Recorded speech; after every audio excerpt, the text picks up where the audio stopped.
자, 우리가 물권의 의, 물권 객체, 종류, 효력까지 봤어요. 이제 이어지는 내용은 물권의 변동이에요. 변동. 여기는 효력보다 좀 더 중요해요. 여기 많이 나오거든요. 2개 할게요, 2개. 예. 근데 뭐 결국엔 다 봐야 되죠, 그죠? 예, 결국엔 다 봐야 돼요. 자, 물권의 변동 보겠습니다. 자, 일단 물권이 변동된다는 게 어떤 건지 그 뜻부터 아셔야 되는데 우리 책에 안 나와 있어서 뜻을 먼저 말씀드리겠습니다. 자, 물권이 변동이 된다. 물권의 변동입니다. 자, 변동됐다는 거는요, 이런 걸 말하는 거예요. 예를 들어 갑이라고 한 사람이 어떤 특정한 물건, 예를 들어 뭐 토지에 대해서 소유권을 가지고 있다. 그럼 갑은 이제 소유권이라는 물권을 가지고 있는 거죠. 이 상태에서 갑이 매매 계약을 체결해서 을한테 팔겠다는 거죠. 자, 매매 계약을 체결해서 을한테 돈 받고 소유권 이전 등기를 해주면 갑에게 있었던 소유권이 을한테로 넘어가겠죠. 소유권이 을한테 넘어갑니다. 이렇게 되면 이런 걸 물권이 변동됐다고 하는 거예요. 을 같은 경우는 원래 소유권이 없었는데 소유권이 어떻게 됐어요? 생긴 거죠. 이런 걸 발생이라고 해요. 을이 소유권을 취득하였다. 소유권이 발생됐다라고 표현을 하는 겁니다. 발생됐다. 자, 그리고 갑 같은 경우는 원래 소유권을 가지고 있었는데 이제 소유권이 없어진 거죠. 소유권 어떻게 된 거예요? 소멸된 거죠. 그리고 물건의 소유자가 원래는 갑이었는데 을로 어떻게 된 거다? 소유자가 변경된 거예요. 이러한 물권의 발생, 변경, 소멸 이 세 가지를 묶어가지고 물권이 변동됐다는 거예요. 아시겠어요? 세 가지면 세 가지. 발생, 변경, 소멸이에요. 자, 그럼 결국 물권이 변동된다는 것은 물권이 발생, 변경, 소멸된다는 거고, 그러면 누군가에게 있었던 물권이 딴 사람한테 넘어간다라고 보시면 되는 거죠. 물권이 변동됐다는 것은 갑에게 있었던 물권이 을한테로 넘어갔다. 자, 그런데 갑에게서 을한테 이렇게 물권이 넘어가는 거를 우리가 변동이라고 하는데 아무런 원인 없이 그냥 막 변동이 일어나지 않겠죠. 뭔가 변동에 원인이 있는 거예요. 원인이. 변동에 원인이 있다. 뭔가 원인이 있어야 물권이 변동이 되겠죠. 원인. 변동의 원인. 자, 그 원인 같은 경우는 뭐 다양합니다. 뭐 이를 셀 수가 없겠죠. 가장 대표적으로 매매 계약을 체결해가지고 물권이 을한테 넘어갈 수도 있고, 아니면 갑이 사망함으로 인해서 상속이 돼가지고 을한테 넘어갈 수도 있겠고, 아니면 갑이 어떤 부동산을 가지고 있었는데 을이 경락을 받았을 수도 있고, 여기서 경락받았다는 건 경매로 취득했다는 거죠. 아니면 뭐 국가에서 뭐 싹 수용을 했을 수도 있고, 다양합니다. 변동의 원인들이 엄청나게 많은데 그 엄청나게 다양한 그 변동의 원인을 우리 민법에서는 단 2가지 갈래로 나누고 있어요. 2가지. 첫 번째, 법률행위입니다. 법률 행위로 인해서 물권이 변동될 수 있어요. 법률행위. 그리고 법률행위가 아닌 것들을 가리켜서 법률의 규정이라고 해요. 그러면 결국 물권을 변동시키는 그 원인 자체가 법률행위가 있고 법률 규정이 있으면, 이 법률행위라고 한 단어 속에 무슨 단어가 중요하겠어요? 법률이 중요하겠다, 행위가 중요하겠다? 행위가 중요하겠죠. 그래, 얘랑 구별할 거 아니에요. 그죠? 예, 행위가 중요한 거예요. 이 법률행위라고 하는 건 당사자의 행위를 통해서 변동이 되는 걸 법률행위라고 그래요. 그러니까 이거는 행위자가, 당사자가 원하는 대로, 행위 당사자가 원하는 대로 이 물권이 변동되는 거, 이런 걸 가리켜서 법률행위다라고 하는 것입니다. 대표적으로 계약이 있어요. 계약이 가장 대표적이죠. 계약. 예를 들어 갑과 을 사이에서 뭐 매매 계약을 체결한 것이라면 매매라고 하는 계약을 통해서 행위 당사자가 원하는 대로 물건을 파는 거거든요. 행위 당사자가 원하는 대로 물건 갖다 사는 거죠. 이런 게 바로 법률행위라는 거예요. 큰 맥락에서 봤을 때. 아니면 계약이라고 할 수도 있겠고 아니면 당사자들 간에 뭔가 협의를 통해서 물건이 변동됐다. 이것도 법률행위고 아니면은 뭐 합의를 통해서 이런 식의 표현이 등장하는 것도 법률행위에 해당이 되는 겁니다. 자, 이거랑 비교해서 법률 규정 같은 경우는 규정이죠, 규정. 그러니까 행위자가 원하는 대로가 아니라는 거죠. 요 같은 경우는 법률이 변동이 되는 그 원인 자체가 법에서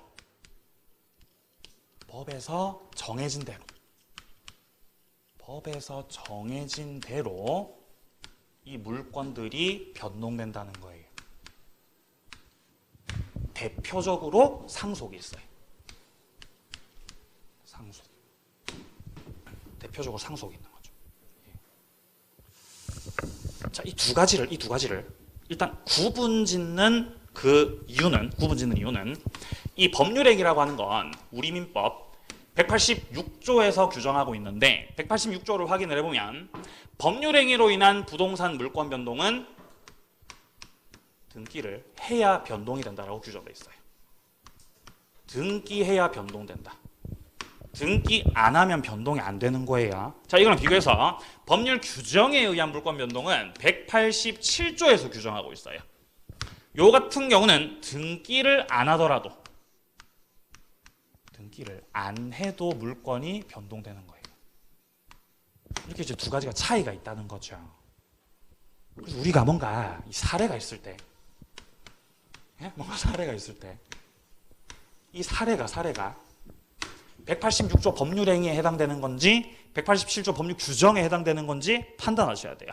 왜냐하면 여기에 해당되면 등기를 해야 등기를 안 해도 등기를 해야 되고 여기에 해당되면 등기를 안 하셔도 되기 때문에 갑과 을 사이에서 매매라고 하는 계약이 체결됐습니다. 자, 그러면 매매라고 하는 계약은 팔고 사는 계약을 가리켜서 매매라고 하죠. 자, 그러면 갑이 토지를 을한테 팔려고 해요. 여기서 파는 사람을 가리켜서 매도인이라 그래요. 매도인. 을은 물건을 사는 사람이죠. 이런 애들을 가리켜서 매수인이라 그래요. 물건 산다. 갑과 을 사이에 매매라고 하는 계약을 통해서 갑은 파는 사람 매도인, 을은 사는 사람 매수인 이렇게 되는 거죠. 자, 여기서요. 을이 갑한테 대금을 전액 지급하였고 돈 다 갖다 줬고요. 갑으로부터 물건을 넘겨받아서 현재 사용하고 있습니다. 이런 상태에서 을은 해당 목적물의 소유권 취득했어요? 못했어요? 어떻습니까? 취득했다, 취득 못했다? 못한 거예요. 왜냐하면 매매는 법률행위니까 법률 규정이니까 법률행위, 이거 써놨죠? 법률행위라는 거죠. 법률행위. 이거는 행위 당사자가 원하는 대로 물건을 변동시키는 것이고 법률행위, 즉 매매, 법률행위를 원인으로 한 물건이 변동되기 위해서는 반드시 뭐를 하셔야 되기 때문에 매수인이 대금을 다 완납했다고 하더라도 뭐를 안 하시면 등기 안 하면 소유자 아니라는 거예요. 매수인이 비로소 갑으로부터 이전 등기를 넘겨받으셨을 때 등기를 격려했을 때 비로소 이 을 같은 경우는 목적물의 소유권을 취득할 수 있다는 거예요. 그 이유는 매매가 뭐기 때문에? 법률행위이기 때문에 그런 거예요. 아시겠어요? 예, 그런 거죠. 예, 조용한 거죠. 자, 갑이요. 예를 들어 땅을 가지고 있었는데 갑은 이 땅의 소유자죠. 소유권 가지고 있는 거죠. 자, 근데 만약에 갑이 사망했다. 갑이 사망하게 되면은 갑이 이 땅에 대해서 가지고 있었던 갑의 소유권이 다른 사람한테 넘어가는 거예요. 아들에게. 이런 걸 뭐라고 해요 우리가? 상속이라 그래요. 상속. 이 상속 같은 경우는 법률행위니까 법률 규정이니까 법률 규정이에요. 그럼 얘 같은 경우는 상속을 원인으로 지금 물권이 변동되는 거기 때문에 이런 경우는 등기를 해야 등기를 안 해도 등기 안 해도 얘가 소유자 된다는 거예요. 물론 얘가 단독 소유자일 경우겠죠. 그죠? 등기 안 해도 넘어간다는 거죠. 등기 안 해도. 예, 법에서 그렇게 정해놨어요. 상속은 넘어간다고. 왜냐하면 만약에 상속에서 등기해야 만약에 소유권이 넘어간다 그러면 이분이 이 아버지 제사 지내면서 집중할 수 있겠어요? 집중이 안 되겠죠? 이 집중 안 된다고 이러면 계속 머리 한켠에서 그러면 안 된다는 거예요. 그러니까 이분이 등기를 안 하더라도 소유권이 넘어온다는 거죠. 그럼 어느 시점에 소유권 넘어오겠습니까? 이거는 사망 시점, 돌아가시는 시점.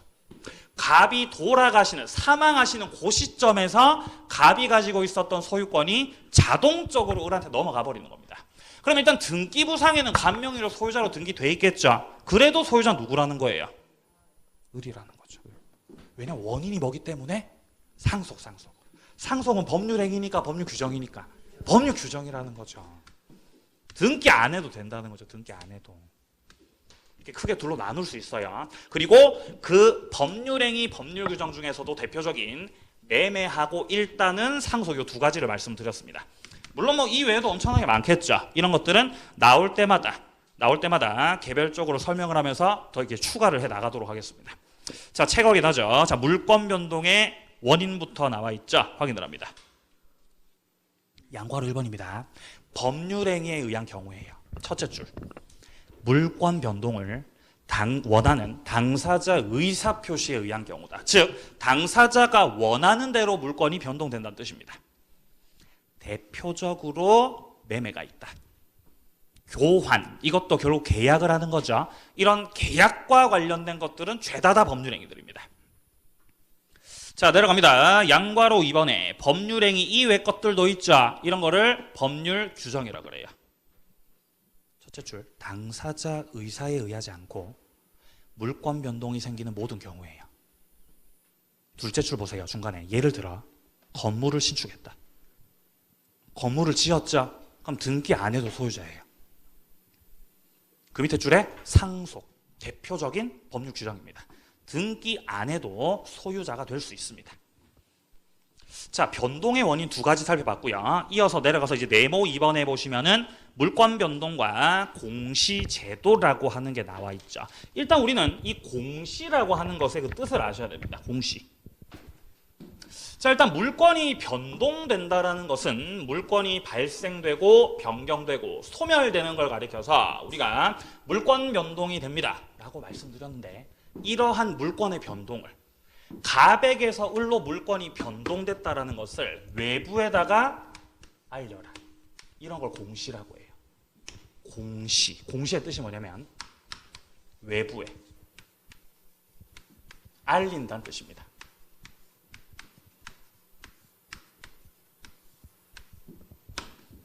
예를 들어서 부동산의 소유자가 달라졌다면은 그 부동산의 소유자가 갑에게서 을로 바뀌었다라는 것을 외부에 알리시라는 겁니다. 그게 공시의 원칙이에요. 이 부동산이라고 하는 것은 등기라는 방식을 통해서 외부에다가 알리는 거죠. 공시하는 거예요. 부동산. 등기라는 방식으로. 자, 그런데 부동산 말고 동산도 있죠. 동산 같은 경우는 등기 안 합니다. 동산은 점유라는 방식으로 공시해요. 점유. 제가 지금 시계 차고 있죠. 이 시계를 제가 지금 점유하고 있는 거죠. 공시하는 거예요. 제가 이 시계 뭐라고? 소유자라고. 그죠? 소유자라고. 공시랑 달라요. 이렇게. 만약에 자동차가 있어요. 자동차가. 자동차도 공시하죠. 자동차 뭘 가지고 공시해요? 등록하면. 예, 맞습니다. 자동차 등록이에요. 등록이라고 하는 공시 방법이 있죠. 등록이라는 공시 방법. 이런 식으로 각각의 방식들은 조금씩 다르지만 어쨌든 공시, 외부에다가 알리셔야 된다는 거죠. 부동산은 등기, 동산은 점유입니다. 자, 그래서 밑에 공시 제도에서요. 여기서 내려가서 동그라미 3번을 확인하세요. 동그라미 3번. 동그라미 3번입니다. 맨 밑에 따라서 물권의 변동은 일반적인 제3자가 쉽게 알 수 있도록 공적으로 외부에다가 표시하시라는 거죠. 이게 공시의 원칙입니다. 외부에다가 알려라. 자, 그리고 다음 뒷페이지로 와보시면은요. 공시 방법이 나와 있습니다. 공시 방법. 자, 부동산 물권의 공시제도. 부동산 같은 경우는 등기라고 하는 공시 방법이 있습니다. 토지는 토지 등기부, 건물은 건축물 등기부가 있죠. 자, 그리고 동그라미 2번에 나오듯이 동산물권의 공시제도는 뭐라고 나와 있습니까? 점유죠, 점유. 가지고 있는 거예요. 가지고 있는 거. 자, 그리고 동그라미 3번에 보시면요. 임목이라고 하는 거 나오죠. 이 임목이라고 하는 건 수목의 집단을 말해요. 나무를 말하는 거예요. 자, 둘째 줄에 보시면요. 오른쪽에 명인방법이라고 하는 거 나오죠. 명인방법. 명인방법은 이후에 설명하겠습니다. 지금 시간이 없어서 일단은 그냥 이런 게 있구나 정도만 보시고요. 자, 내려가서 양괄호 3번에 보시면은 공시의 원칙이라고 나와 있죠. 이 공시의 원칙이라고 하는 것이 공시해라 라는 뜻입니다. 공시를 해라. 부동산 물권이 변동됐으면 뭐를 해라는 말입니까? 등기해라, 등기해라. 동산 물권이 변동됐으면 뭐를 해라? 점유해라, 점유해라, 점유 넘겨라. 너 자동차 샀냐? 그럼 등록하시라는 거죠. 등록하시라. 그죠? 예. 공시하라는 거죠. 예. 자, 내려가서 양괄호 4번 보세요. 공신의 원칙이라고 하는 것도 있습니다. 공신의 원칙. 이 공신의 원칙과 관련된 여기가 조금 어려워요. 공신의 원칙. 잘 들으셔야 돼요. 자, 일단 칠판 좀 닦겠습니다. 예. 좀 닦을게요.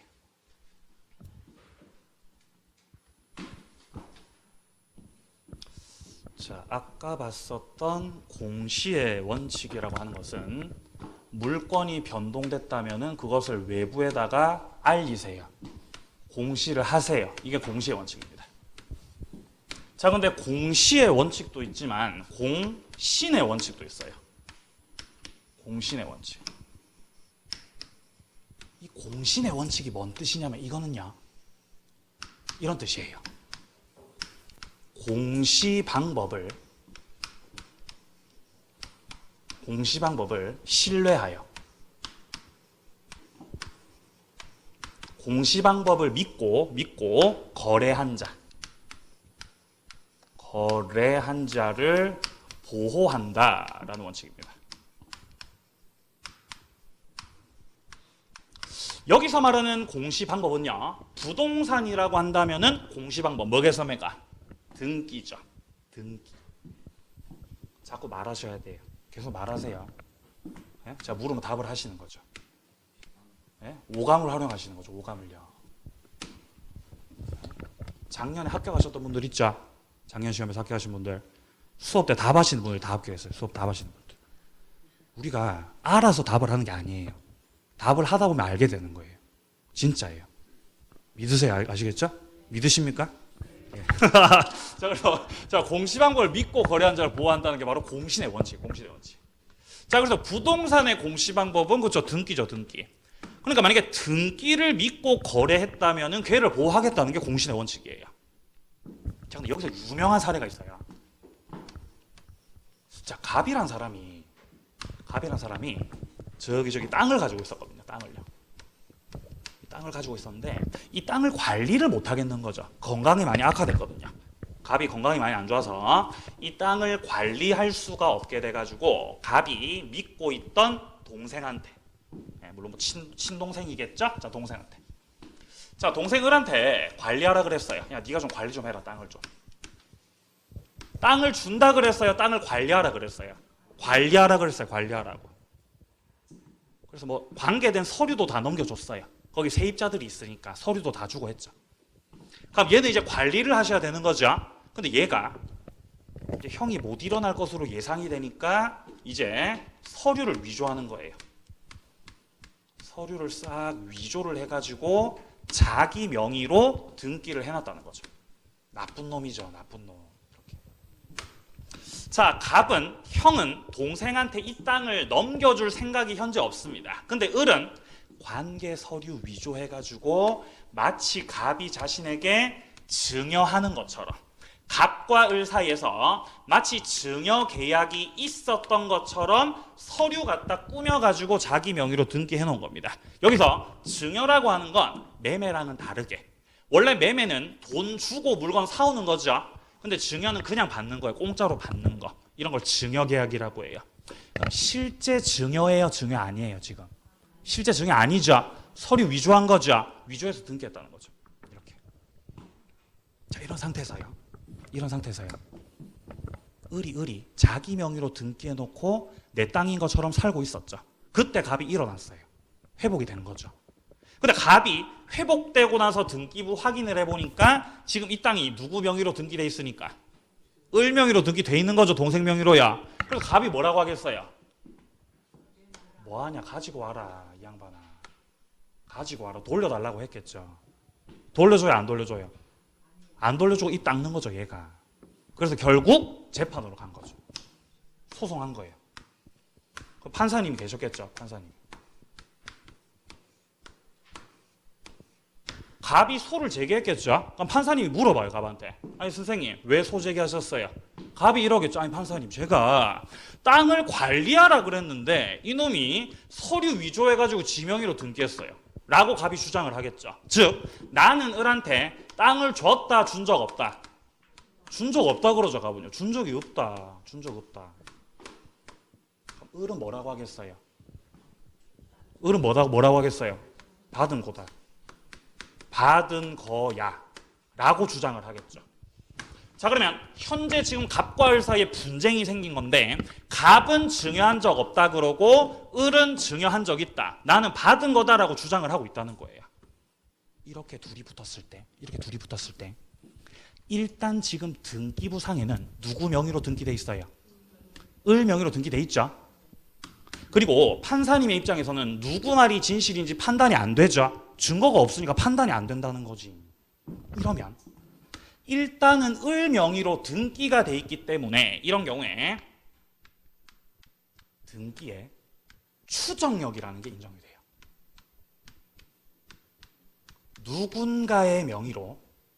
누군가의 명의로 등기가 되어 있으면은 그 등기가 위조됐을 것으로 보지 않고 적법하게 됐을 걸로 일단 봐주는 거예요. 이해되세요? 이런 걸 추정력이라고 그래요. 예? 우리가 책 가지고 있죠? 예? 옆 사람 책 가지고 있죠, 그죠? 이 책 훔쳤을 거라고 샀을 거라고. 예? 학원에서 적법하게 받은 거일 거라고 봐줘요? 아니면 훔쳤을 거라고 봐줘요? 적법하게 받은 걸로 보는 거죠, 그죠? 예. 예? 제가 뭐 넥타이 메고 있죠? 이거 제가 훔친 거예요, 제 거예요? 제 거예요. 이런 게 추정이에요, 추정. 그러니까 추정력이라고 하는 거는 이런 거예요. 뭔가 반대 입증이 되기 전까지는 일단은 진실한 것으로 봐준다. 이런 걸 추정력이라고 그래요. 아니 그러니까 판사님 입장에서는 야 일단 을 명의로 등기돼 있잖아. 그러면 일단 이 등기가 위조됐을 것이라고 적법하게 등기됐을 거라고 추정받아요. 그럼 여기서 을이 위조하지 않았다는 걸 입증해야 되겠습니까? 갑이 위조했다는 걸 입증해야 되겠어요? 갑이 입증해야 돼요. 자 다시 한번 을이 판사님 이거는 위조된 게 아닙니다 라는 거를 입증 아니면 갑이 요 놈은 위조한 겁니다를 갑이 입증한다는 거죠. 그러니까 갑이 요렇게 이 등기가 위조된 서류에 의해서 등기됐다라는 것을 갑이 입증하셔야 돼요. 갑한테 입증 책임이 있습니다. 자 그리고 이 갑한테 입증 책임이 있는 이유는 좌우지간 을 명의로 등기돼 있고 등기에는 뭐가 있기 때문에? 추정력이 있기 때문에. 소송에서 누가 유리하겠어요? 을이 유리하겠죠. 을이 유리한 거예요. 이 입증이 하늘의 별 따기거든요. 이런 게 어려운 거죠. 이런 거 하려고 싸우는 거죠. 소송에서 입증하려고 싸운다는 거죠. 그러니까 서류 넘기면 안 되는 거지 동생이라도. 근데 여기서요. 만약에 갑이 입증을 하면 갑이 입증에 성공을 하게 되면은 을이 누리고 있었던 이 추정력 있죠? 깨집니다. 추정력이 깨진다라고 표현해요.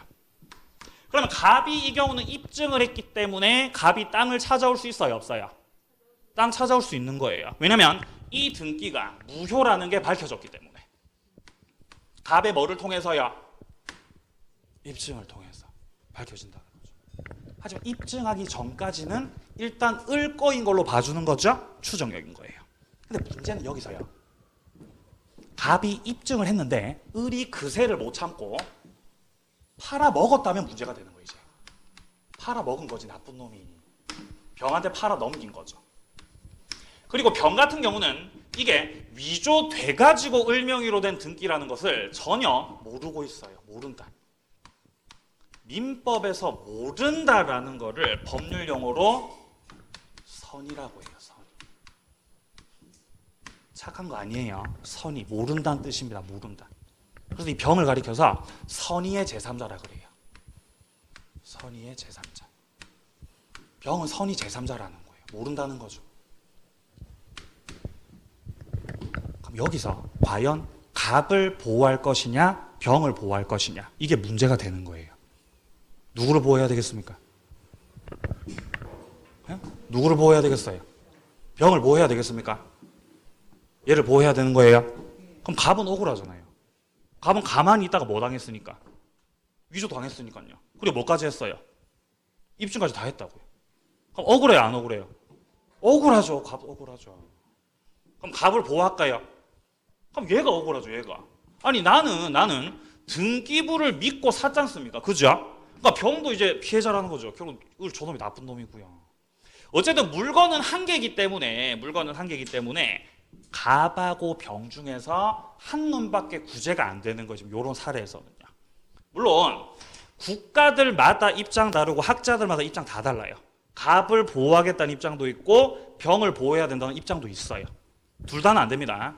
하지만 우리는 학자들이 떠드는 거 하나도 안 중요합니다. 우리는 판례 입장이 중요해요. 학자들 떠드는 거 한 개도 안 중요하고요. 판례 입장이 중요하다. 우리 시험에 나오는 건 결국 판례가 나오거든요. 판례. 판사님들은 어떻게 생각하시느냐? 판례 입장은 갑을 보호해야 된다는 게 판례 입장이에요. 얘를 보호해야 된다. 이 갑을 가리켜서 진정한 소유자라고 하는 거예요. 진정한 소유자.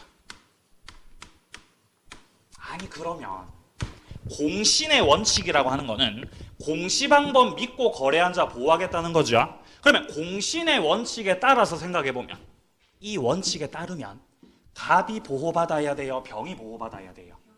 병이 보호받아야 돼요. 공신의 원칙에 따르면. 그죠? 네, 병이 보호받아야 되죠. 하지만 판례는 병을 보호하지 않고 갑을 보호하겠다는 거죠. 그렇다는 건 우리 판례가 공신의 원칙을 따른다, 공신의 원칙을 따르지 않는다. 따르지 않는다는 거예요. 판례가 공신의 원칙을 무시해버리는 거예요. 그래서 이런 걸 가리켜서 판례 입장은 등기는 공신력이 없다라고 하는 거예요. 등기는 공신력이 없다. 예. 이분은 을한테 손해배상 청구해야 되겠죠. 그럼 어쩔 수 없죠. 그럼 어쩔 수 없어요. 근데 어쨌든 갑이 보호받아요. 네. 예. 어렵습니까? 네, 맞습니다. 만약에 독일 민법이면 독일 같으면요. 우리 법의 모태가 되는 게 독일이거든요. 독일 같으면은 공신력이 있어요. 독일은 공신력이 있어서 이 경우에 병이 보호받아요. 독일 같은 경우는. 근데 우리나라는 갑이 보호된다는 거죠. 왜냐하면 독일 같은 경우는 갑에게서 을로 등기 넘길 때 있죠. 당사자가 다 출석해야 돼요. 등기소에 직접 너네가 출석을 해가지고 다 확인하고 등기 넘겨요. 그러니까 독일 같은 경우는 등기에 공적인 신뢰가 있습니다. 그러니까 등기 믿고 샀으면 너 보호돼요. 근데 우리나라 같은 경우는 서류만 가지고 판단하죠. 등기소에서. 그냥 서류만 가져와가지고 등기 넘길 수 있거든요. 그러니까 이거는 이 절차상 이 신뢰성을 인정할 수 없다는 겁니다. 그게 이제 공신력이 없다는 거죠. 이 공신의 뜻은 공적 신뢰를 말하는 거예요. 공적 신뢰. 공적인 신뢰가 없다는 거지 등기가. 네, 책 보자. 자. 자, 책 보세요. 자, 먼저 양괄호 밑에 4번에 공신의 원칙 확인합니다. 여기서요. 동그라미 1번에서 넷째 줄 보세요. 넷째 줄. 외형을 신뢰하고 거래한 자는, 여기서 말하는 외형은 등기를 가리킵니다. 등기. 등기를 신뢰하고 거래한 자는 비록 그 공시방법, 등기가 진실한 권리관계에 부합하지 않더라도 권리 취득하도록 하는 제도, 이런 걸 공신의 원칙이라 그래요. 등기 믿고 산 놈을 보호하겠다. 근데 문제는 동그라미 2번에 둘째 줄 중간에 보세요. 민법은 부동산 등기에 관해서 공신력 인정한다고 부정한다고? 부정한다 그러죠? 인정하지 않는다. 이거를 뭐라고 제가 표현했어요? 등기는 뭐가 없다고요? 공신력 없으세요. 걷다가 등기는 공신력이 없다. 많이 나오는 표현이에요. 등기는 공신력이 없다. 판례 입장은 공신의 원칙을 따르지 않고 있다. 공신력이 없다. 따라서 선의 제3자가 보호된다고, 진정한 소유자가 보호된다고, 진정한 소유자가 보호된다고. 네? 예. 네. 이거는 이제 극단적인 사례인데요. 현실에서는 서류 위조해서 등기하기가 쉽지가 않아요, 선생님. 걱정하지 말고 그냥 거래하시면 되겠습니다. 괜찮습니다. 이건 이제 극단적인 예를 드는 거죠. 극단적인 예를. 자, 책에서 사례 한번 볼까요? 자, 오른쪽 페이지. 오른쪽 페이지 위쪽에 박스 보세요. 등기의 공신력이다라고 되어 있습니다. 갑이 소유하고 있는 토지에 대해서 을이 등기 서류 위조해서 등기 명의 갖추고 제3자 병에게 매도했다는 거죠. 자, 그러면 을이 위조해가지고 등기한 거니까 위조됐음이 밝혀졌다고 치고 현재 목적물의 소유자가 누가 되겠습니까? 그러면 소유자 누구죠? 갑이 가지고 있던 등기 서류를 을이 뭐 했다고요? 지금 위조했다고요. 위조해서 등기 경료하면 그 등기 유효니까 무효니까? 무효죠. 그럼 소유자 여전히 누구다? 저 갑이 소유자죠. 그리고 이 위조된 등기 서류를 다른 사람한테 넘긴다라고 해도 얘는 보호받는다고요? 보호 못 받는다고요? 보호 못 받는다 그랬죠. 그러면 병 명의의 등기도 효력이 뭐라는 거예요? 무효라는 거예요. 그럼 병이 정한테 넘겼습니다. 정 명의 등기도 유효 무효? 그냥 계속 무효죠. 계속 무효. 계속 넘겨도 계속 무효예요. 누구만 보호되고? 얘만 보호돼요. 얘가 계속 소유자예요. 공신력 없어요.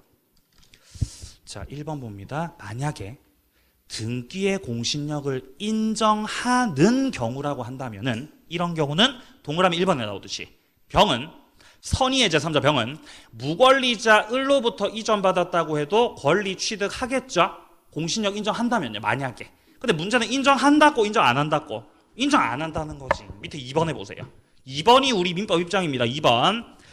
등기를 신뢰하였다 하더라도 병은 무권리자인 을로부터 이전받은 것이기 때문에 권리를 취득할 수가 없다는 거죠.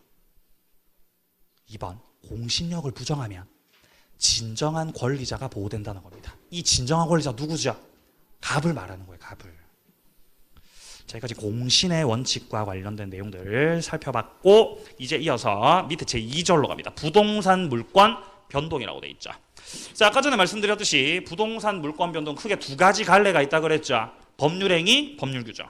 자, 먼저 186조부터 확인합니다. 부동산에 관한 법률행위로 인한 물권의 득실 변경은 뭐를 해야? 등기해야 효력이 생긴다는 거죠. 등기해야. 대표적으로 뭐가 있다고요? 법률행위? 매매, 계약과 같은 매매. 자, 그리고 187조입니다. 상속, 공용징수. 여기서 말하는 이 공용징수는 수용을 말하는 거예요. 수용. 수용당하는 거, 수용. 상속, 공용징수, 수용. 그리고 뭐 판결, 경매, 기타 법률 규정에 의한 부동산 물권 취득은 등기 요하지 않는다는 거죠. 법률 규정들입니다. 자, 그러나 등기를 하지 않으면 처분하지 못한다라고 돼 있죠. 팔아 먹으려면 뭐 하셔야 된다고요? 등기하셔야 돼요. 아버지로부터 상속 받을 때는 등기 안 해도 되죠. 근데 그거 팔아 먹으려면 어떻게 해야 된다고요? 그럼 등기해야 된다는 거지. 자, 내려가요. 법률행위. 자, 법률행위 의에서는요, 세 번째 줄만 확인을 합니다. 법률행위에 의한 부동산 물권 변동은 등기를 갖췄을 때 효력이 발생한다. D페이지.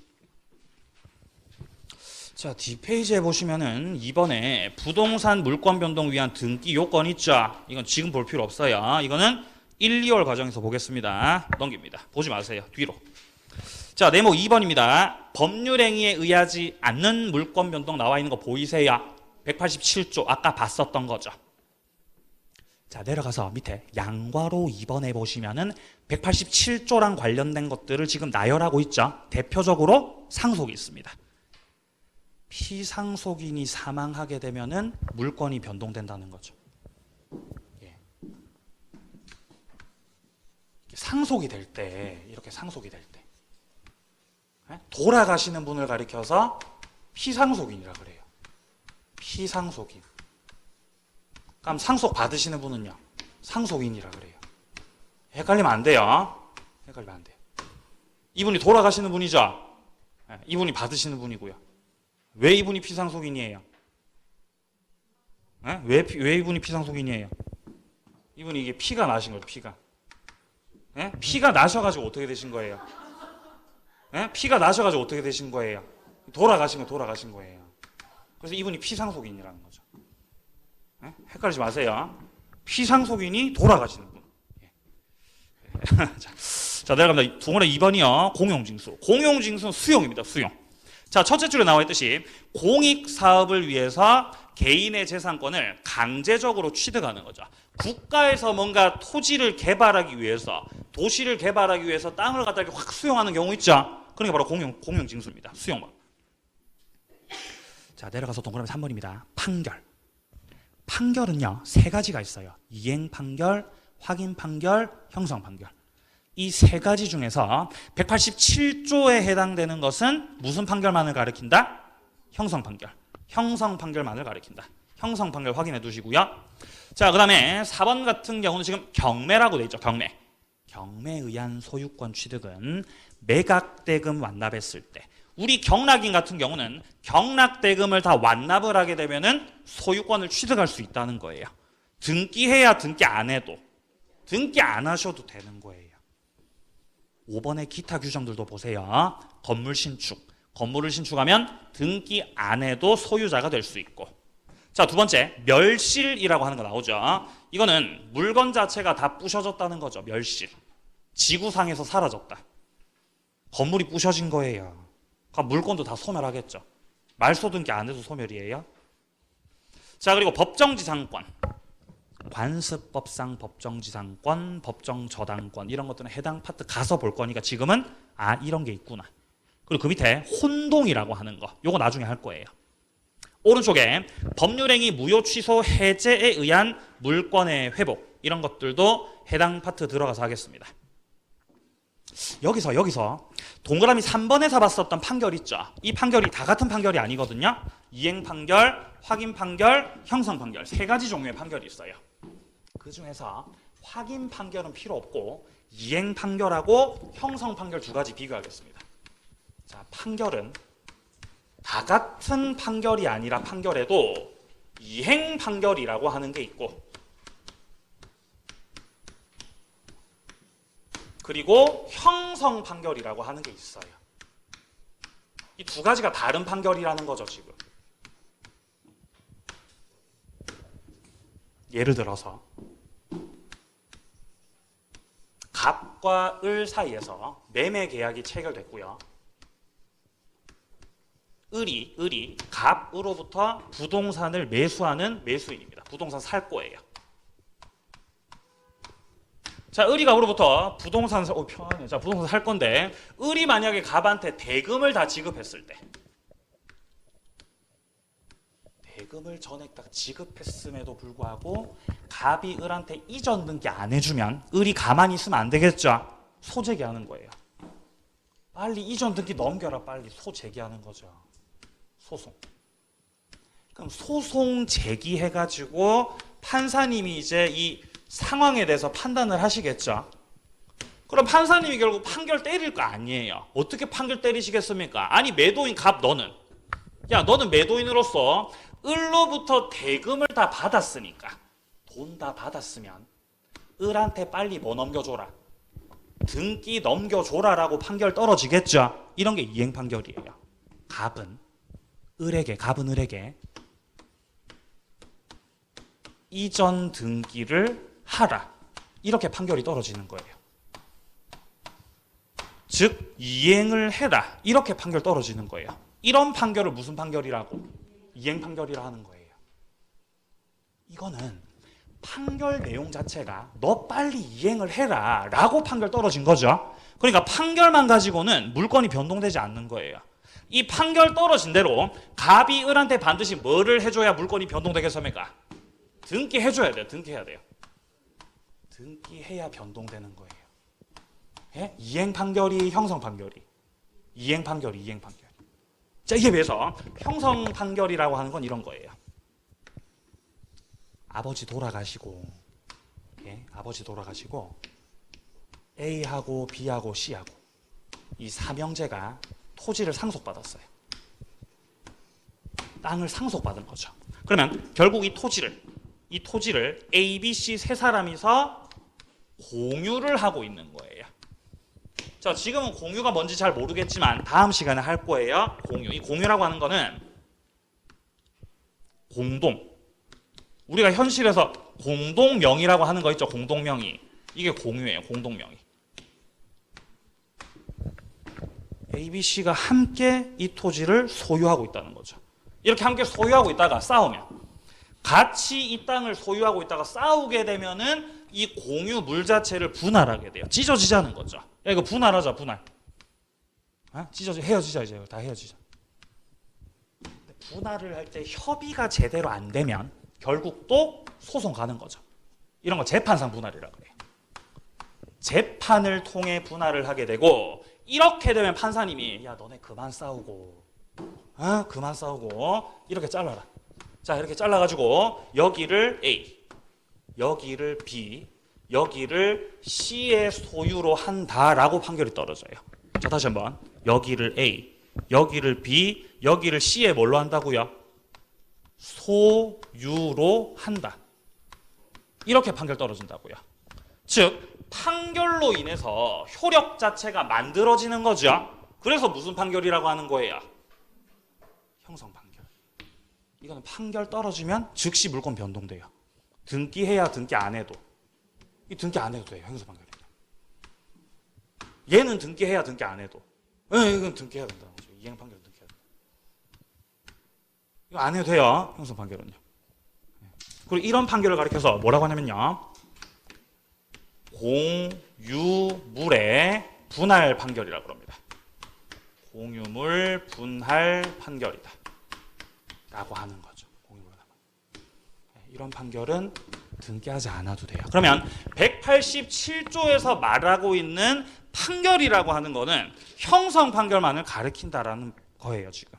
이행 판결이나 확인 판결은 등기해야 됩니다. 형성 판결. 됐죠? 예. 아직 안 끝났어요. 자, 오른쪽 페이지. 자, 오른쪽 페이지에 가시면 이제 부동산 물건의 공시 방법 나와 있는데 여기서 등기랑 관련된 효력들이 여러 가지가 나와요. 이것들 따로따로 볼 필요 없고요. 아까 봤었던 179페이지 밑에 쪽에 양괄호 4번에 보시면 추정적 효력 보이십니까? 이게 아까 제가 말씀드렸던 등기의 추정력 말하는 거예요. 의 보세요. 추정력이란 등기가 되어 있으면 그에 대응하는 실체 권리 관계가 존재하는 것으로 추정되는 거, 인정되는 거. 어디까지나 깨질 수 있다 그랬습니다. 반대 입증 통해서. 근데 입증 전까지는 일단 추정력이 인정되는 것입니다. 의 정도만 봐두시면 되겠습니다. 자, 여기까지 해서 물건의 변동과 관련된 내용들 마무리하고요. 이제 마지막으로 물건의 소멸 보겠습니다. 소멸까지 하고 오늘 수업 끝나는 거예요. 소멸. 네. 힘드시죠? 네, 죄송합니다. 죄송해요. 근데 그럴 수밖에 없어요. 시간이 없기 때문에. 민법은 양이 많아가지고 안 그래도 보강해야 될 판입니다. 시간이 없다는 거죠. 그래서 전 다른 말 잘 못해요. 시간이 없어서. 네, 죄송해요. 앞으로도 계속 힘드실 거예요. 앞으로도. 네? 계속 힘드실 거예요, 그죠? 네, 적응이 되니까. 자, 소멸 보겠습니다. 자, 서설부터. 자, 물건에 공통되는 소멸 원인. 물건이 결국 발생되고 변경됐다가 결국 마지막에 소멸된다는 거죠, 소멸. 자, 여기에 목적물이 멸실됐다. 여기서 멸실의 뜻은 지구상에서 사라졌다. 네? 건물이 부셔졌다 이 말이죠. 자, 그리고 소멸시효라고 하는 것도 있고 나중에 할 겁니다. 자, 포기라고 하는 것도 있고 포기. 공용징수, 혼동, 몰수 뭐 여러 가지가 있어요. 이 중에서도 우리 시험과 관련해서 단독 문제로 출제될 가능성이 가장 높은 게 혼동이라고 하는 거예요. 혼동. 그래서 오늘은 이 혼동과 관련된 내용들을 보고 수업을 마무리하도록 하겠습니다. 혼동입니다. 혼동. 이 혼동의 뜻이 뭐냐면 이거는요. 이거예요. 두 개 이상의 권리가 한 사람에게 귀속되는 거. 1인에게 귀속되는 걸 가리켜서 혼동이라 그래요. 혼동. 예를 들면 이런 거예요. 갑이라는 사람이 있는데 갑이 소유하고 있는 목적물에 대해서 을이 지금 현재 전세 들어왔어요. 그럼 을이 전세권자죠. 을이 전세 들어왔습니다. 자, 그런데 을이 갑의 집에서 살다 보니까 이 집이 마음에 들 수가 있죠. 그래서 집을 사겠다는 거죠. 갑과의 사이에서 매매 계약을 체결해서 이전 등기 넘겨받아 가지고 목적물의 을이 소유권을 취득했다는 겁니다. 이러면 이런 걸 혼동이라 그래요. 이러면 내가 내 집을 뭐 하고 있는 거죠? 내가 내 집을 전세 들어가 살고 있는 거죠. 말 안 된다는 거예요. 이런 게 혼동이에요. 이해되세요? 네. 그럼 이 둘 중에서 전세권을 없애버려야 되는 거예요. 그래서 혼동이 되면은 말소 등기하지 않아도 물건이 소멸돼 버리는 거예요. 어렵습니까? 아니면 이런 거예요. 자, 갑이요. 집을 가지고 있었는데 을이 갑의 집을 저당 잡고 있었어요. 을이 저당권자예요. 저당 잡고 있었다. 근데 저당권자가 목적물이 마음에 들어가지고 사는 거죠. 매매 계약을 체결해서 해당 목적물의 소유권을 취득을 하셨다는 겁니다. 이러면 더 말이 안 되는 거죠. 내가 내 집을 뭐 하는 거예요? 이러면 결국 내가 내 집 저당 잡는 거죠. 말 안 된다는 거예요. 없어져야 되겠죠. 뭐가 없어져야 되겠어요? 말소 등기 안 해도 없어지는 거예요. 이런 걸 혼동이라 그래요. 그러니까 이 을이 목적물의 소유권을 딱 취득하게 되는 그 시점에서 말소 등기하지 않더라도 전세권 소멸, 저당권 소멸 이렇게 되는 거예요. 혼동입니다. 혼동.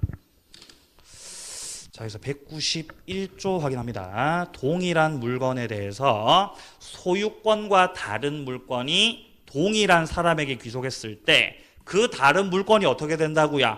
소멸한다고요. 소유권과 다른 물건이 한 사람한테 속하게 됐을 때 그 다른 물건이 어떻게 된다? 소멸한다. 혼동이에요, 혼동. 그러나 조문에서 그러나가 나온다는 건 예외가 시작된다는 겁니다. 예외가. 그러나 그 물건이 제3자 권리의 목적이 됐을 때는 소멸하지 않는다라고 하죠. 자, 이 설명합니다. 갑이요, 토지를 가지고 있어요. 갑의 토지를 을이 지상권자로 들어올 수 있습니다.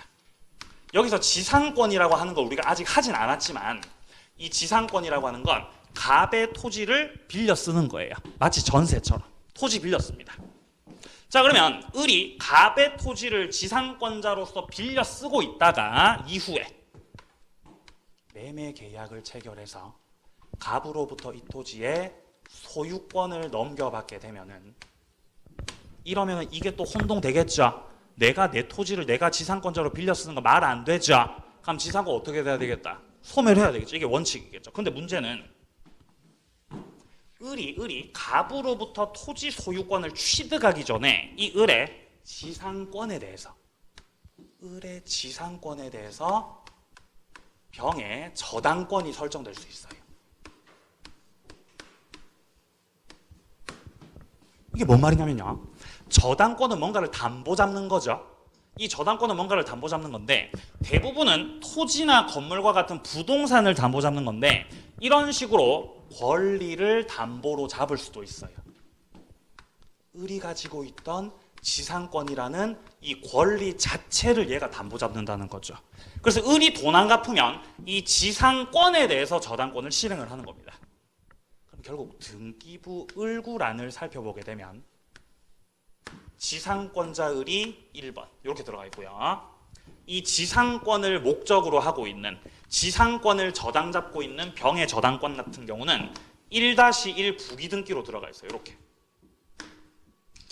이런 상태에서 을이 만약에 갑과 매매 계약을 체결했고 갑으로부터 소유권 취득을 했으면 원칙대로면은 혼동이기 때문에 이 지상권이 어떻게 돼야 되겠어요? 소멸해야 되겠죠. 근데 여기서 만약에 지상권이 소멸하면 얘도 어떻게 되겠어요? 얘도 따라서 다 소멸이에요. 그럼 저당권자 억울하죠? 억울하다는 거지 얘가. 나는 뭐냐는 거죠. 그래서 이런 경우는 이런 저당권자와 같은 이런 제3자를 보호하기 위해서 지상권이 비록 혼동이기는 하지만 그 예외에 해당해서 소멸하지 않는다는 것이에요. 이게 혼동 예외예요. 좀 아시겠어요? 예. 자, 내려가서 의 확인합니다. 의. 서로 대립되는 두 개 법률상 지위가 동일인에게 귀속하는 거. 자, 이 경우 양립시킬 만한 가치가 없는 거는 없애버린다는 게 혼동이에요. 말소 등기 해야 소멸이라고요? 안 해도 소멸이라고요? 안 해도 소멸이라고. 안 해도. 양괄호 2번. 소유권과 제한 물건의 혼동. 동일한 물건에 대해서 소유권과 다른 물건이 동일 사람에게 귀속되면 그 다른 물건이 어떻게 된다? 소멸한다. 니은의 예를 들어봅니다. 지상권자 을이 갑으로부터 토지 매수했다. 그러면 을의 지상권은 자동 소멸이다. 혼동 소멸입니다. 자, 그러나 이어지는 예외가 있었던 거죠. 이 지상권이 만약에 제3자 권리의 목적이 됐다면 저당권자가 지상권을 저당 잡고 있는 상황이라면은 혼동이라고 하더라도 소멸 안 한다 그랬죠. 그게 지금 여기 밑에 기역이에요. 예를 들어 을이 갑소유 토지 위에 지상권 가지고 있고 그 지상권이 병의 저당권의 목적인 때 이때는 을이 토지 소유권을 취득하더라도 지상권 소멸 안 한다는 거죠. 누가 억울하기 때문에? 병이 억울하기 때문에. 병이. 근데 예외가 한 개 더 있습니다. 밑에 니은에 예외가 한 개 더 있죠. 본인이 보호받기 위해서 혼동이긴 하지만 소멸되지 않는 경우도 있어요. 힘내세요. 곧 끝나요. 곧 끝나니까 힘내세요. 예. 힘내세요. 자, 갑이 목적물의 소유자고요. 을이 만약에 1순위의 저당권자예요. 을이 갑의 목적물을 지금 저당 잡고 있는 거죠. 이 상태에서 을이 갑과 매매 계약을 체결해서 소유권 취득하면 당연히 저당권이 소멸하는 게 원칙입니다. 자, 근데 2순위에 지금 또 다른 저당권자가 있었다. 이러면 내용이 달라져요. 이러면 을구란에 얘가 지금 1순위 저당권자 그리고 얘가 지금 2순위 저당권자입니다. 자, 이 상태에서요.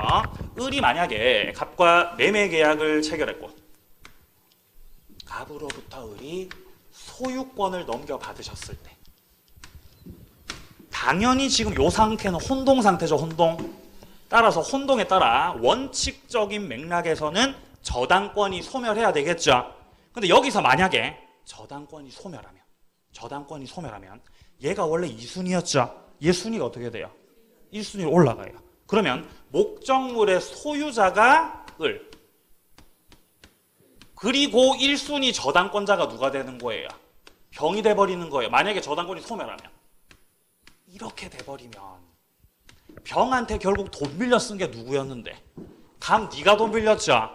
근데 갑이 돈 빌린 건데 내가 돈 빌린 것도 아닌데 내가 갑으로부터 소유권 취득했다고 해서 저당권이 소멸되면 결국 을이 병한테 돈 갚아줘야 되는 이런 상황이 생긴다는 거죠. 그래서 이런 경우는 을의 권리 보호를 위해서 2순위 저당권자가 올라오지 못하도록. 올라오지 말고 가만히 있어라 거기에.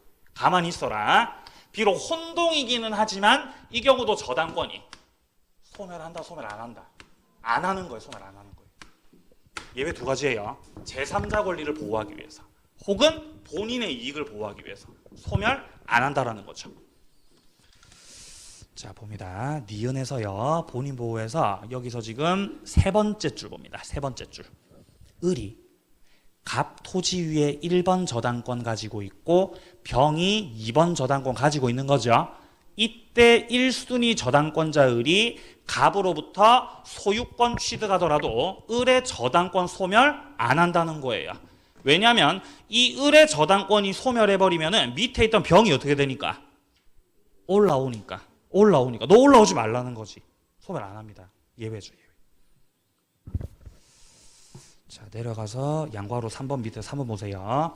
혼동으로 소멸 안 하는 권리도 있습니다. 동그라미 1번에 점유권, 동그라미 2번에 광업권이라고 하는 것들은 소멸 안 합니다. 혼동하고는 상관이 없어요. 다른 물권들과 양립이 가능하기 때문입니다. 자, 여기까지 해가지고 물권의 소멸 관련된 내용들까지 봤고요. 그 뒤에 나오는 점유권 있죠. 여기서부터는 다음 주에 또 이어서 진행을 해나가도록 하겠습니다. 다음 주는 아마도 소유권까지 이어서 진행이 될 것 같고요. 오늘 받으신 메일 정리 노트 있죠. OX 몇 개만 하고 마칠게요. OX 몇 개만 보고. 예, 뭐 시간 안 되시는 분들 먼저 가셔도 돼요. 자, OX 잠깐 펴보세요. 자, OX 펴보시면 먼저 1번에서 물권에 관한 등기가 원인 없이 말소된 경우에 물권 효력에 아무런 영향을 미치지 않는다라고 돼 있죠. 여기서 원인 없이 등기가 말소됐다라는 이 말이 등기가 위조됐다라고 보시면 돼요. 등기가 뭐가 됐다고요? 위조됐다고요. 위조. 문장 잘 보셔야 돼요. 지금 좀 어려울 수 있습니다. 아까 봤듯이 갑이 동생한테 땅 관리하라 그랬죠. 동생이 땅 관리하는 거죠. 근데 하라는 관리는 안 하고 관계 서류를 위조해가지고 자기 명의로 등기를 해놨다는 거죠. 자, 을이 자기 명의로 위조해서 등기를 해놨다고 해도 결국 위조라는 것이 밝혀졌다라는 걸 가정해보면 을은 이 부동산 소유권 취득합니까? 못합니까? 못하죠. 이거 무효죠. 무효. 그렇다는 것은 원인 없이 형 갑의 명의로 돼 있는 요 등기에 대해서 형의 명의로 돼 있는 요 등기에 대해서 다른 사람이 원인 없이 관계 서류를 위조해가지고 이 등기부를 불법으로 말소시켰다라고 해도 갑이 가지고 있었던 소유권이 상실된다는 거, 가만히 있다는 거. 그냥 가만히 있다는 거예요. 아까 등기는 공신력 있다 그랬어요? 없다 그랬어요? 없다 그랬죠? 서류 위조해도 불법으로 말소시켜도 소유권 가만히 있는 겁니다. 불법 말소시키고 네가 가지고 와도 너는 소유권 취득을 못하는 겁니다. 네가 이걸 다른 사람한테 넘겨도 걔도 취득을 못하는 겁니다. 갑이 계속 소유자입니다. 즉 원인 없이 불법 말소가 된다고 하더라도 갑의 소유권에 영향이 있어요? 없어요? 영향이 없다는 거죠. 물권의 효력에는 아무런 영향 미치지 않는다는 거죠. 맞는 말이죠. 1번은. 4번 적법한 권한 없이 타인 토지에 경작한 성숙한 배추자. 이 배추 이거 뭐겠습니까? 이거 농작물이에요. 농작물. 농작물은 부합된다고 부합이 안 된다고? 부합 안 된다 그랬어요. 부합이 안 된다 그러는 거는 경작자 거라는 거죠. 경작자의 소유다. 맞는 말이죠. 5번은요. 적법한 권한 없이 타인의 토지에 지금 나무 갖다 심은 거죠. 이 나무는 제가 어떻게 된다 그랬어요? 부합되는 거죠. 합쳐져 버리는 거지. 그러니까 토지 소유자한테 가버리는 거죠. 맞는 말이라는 거죠. 요것도. 자, 내려가 가지고요. 자, 8번 봅니다. 8번. 농지 소유자 승낙 없이 농작물을 경작했을 때 명인 방법을 갖춰야만 토지와 별도로 독립된 소유권 객체로 된다. 지금 농작물이죠. 농작물이라고 하는 건 명인 방법 갖추지 않아도 경작자 겁니다. 농작물이라고 하는 것은 그 농작물이 성숙하면. 성숙하면 지금 문장에서 나오는 무슨 명인 방법이라던가 그런 거 갖추지 않더라도 좌우지간 경작자 거예요.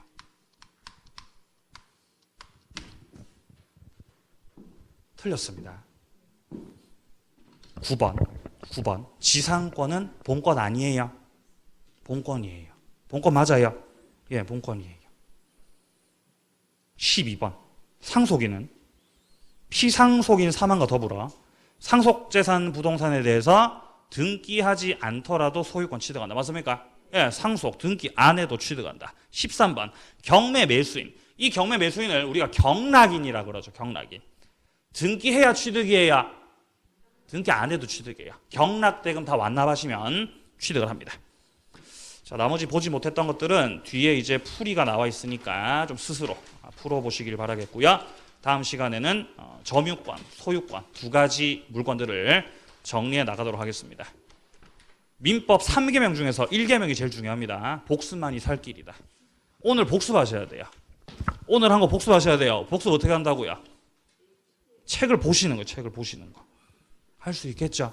다음 주에도 건강한 모습으로 또 만나도록 하겠습니다. 수고하셨습니다.